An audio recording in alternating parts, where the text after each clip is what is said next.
மறைந்த மனித உரிமை செயற்பாட்டாளர் ஸ்டேன் சாமியின் 3ஆம் ஆண்டு நினைவேந்தல் கூட்டத்தில் ஜனநாயகத்திற்கு எதிரான உபா சட்டத்தை ரத்து செய்ய வேண்டும் என்பது உள்ளிட்ட கோரிக்கைகள் வலியுறுத்தப்பட்டது.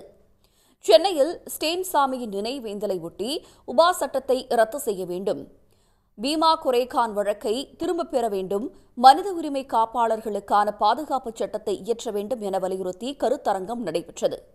இதில் விடுதலை சிறுத்தைகள் கட்சியின் தலைவர் திருமாவளவன், மனிதநேய மக்கள் கட்சியின் தலைவர் ஜவாஹிருல்லா, மே 17 இயக்கத்தின் ஒருங்கிணைப்பாளர் திருமுருகன் காந்தி உள்ளிட்டவர்கள் உரையாற்றினர். கருத்தரங்கில் உரையாற்றிய திருமாவளவன், ஜனநாயகத்தின் மீது நம்பிக்கை கொண்டவர்களை இடதுசாரியாக பார்ப்பதால்தான் பழி வாங்குகிறார்கள் என்று தெரிவித்தார். பீமா கோரேகான் வழக்கை திரும்பப் பெற வேண்டும் என்று வலியுறுத்தியவர், தலித் அரசியல் என்பது சாதி அரசியல் அல்ல, அது இடதுசாரி அரசியல் என்றார். ஆக்டிவிஸ்ட் அனைவருமே இடதுசாரிகள் தான்.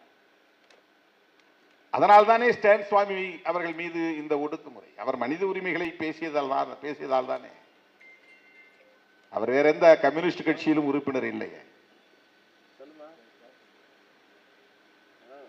மனித உரிமைகளே அவர்களின் பார்வையில், வலதுசாரிகளின் பார்வையில் இடதுசாரி அரசியலாக இருக்கிறது. அதுதான் முக்கியமானது.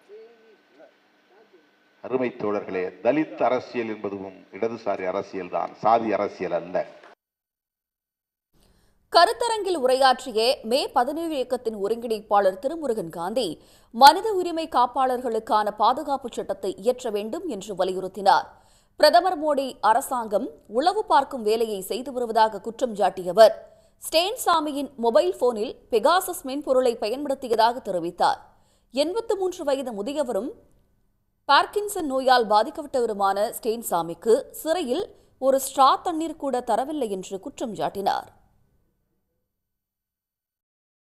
வயதான ஒரு முதியவர், மிக மோசமான உடல் நோயினால் பாதிக்கப்பட்டவர், பழங்குடி மக்களுக்காக உழைத்துக் கொண்டிருந்த தன்னலம் பாராத ஒரு மனித உரிமை காப்பாளர். அவர் மீது ஒரு பொய்யான குற்றச்சாட்டுகளின் அடிப்படையில் சிறையில் அடைத்து சிறைவாசிகளினுடைய அடிப்படை உரிமைகளை கூட அவருக்கு வழங்காமல் சிறையிலேயே சாகடித்தது மோடி அரசு. பின்னர் கருத்தரங்கில் உரையாற்றிய மனிதநேய மக்கள் கட்சியின் தலைவர் ஜவாஹிருல்லா, தன் வாழ்நாளில் இறுதி மூச்சு வரை போராளியாக வாழ்ந்தவர் ஸ்டேன் சாமி எனவும், மனித உரிமை போராளிகளை அடக்கலாம் ஆனால் வீழ்த்த முடியாது என்று முழங்கினார். மேலும் மனித உரிமை காப்பாளருக்கான பாதுகாப்பு சட்டம் இயற்ற சட்டப்பேரவையில் வலியுறுத்துவேன் என்று அவர் தெரிவித்தார். மனித உரிமை காப்பாளர் அங்கீகாரம் மற்றும் பாதுகாப்பு சட்டம் 2024 ஒரு சட்ட முன்வரைவை தயாரித்து தந்திருக்கிறார்கள்.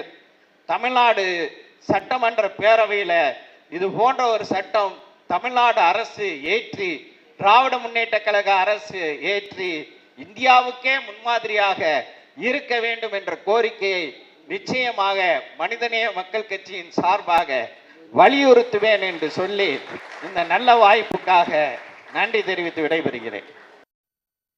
மேலும் இந்த கருத்தரங்கில் பல்வேறு மனித உரிமை செயற்பாட்டாளர்கள், ஆர்வலர்கள் பங்கேற்று ஸ்டேன் சாமிக்கு நினைவேந்தல் உரையாற்றினர். இந்த கருத்தரங்கில் ஏராளமான தொண்டர்கள், மனித உரிமையாளர்கள் கலந்து கொண்டனர். உடனுக்குடன் செய்திகளை தெரிந்து கொள்ள சன் நியூஸ் பெல் ஐகானை கிளிக் பண்ணுங்க.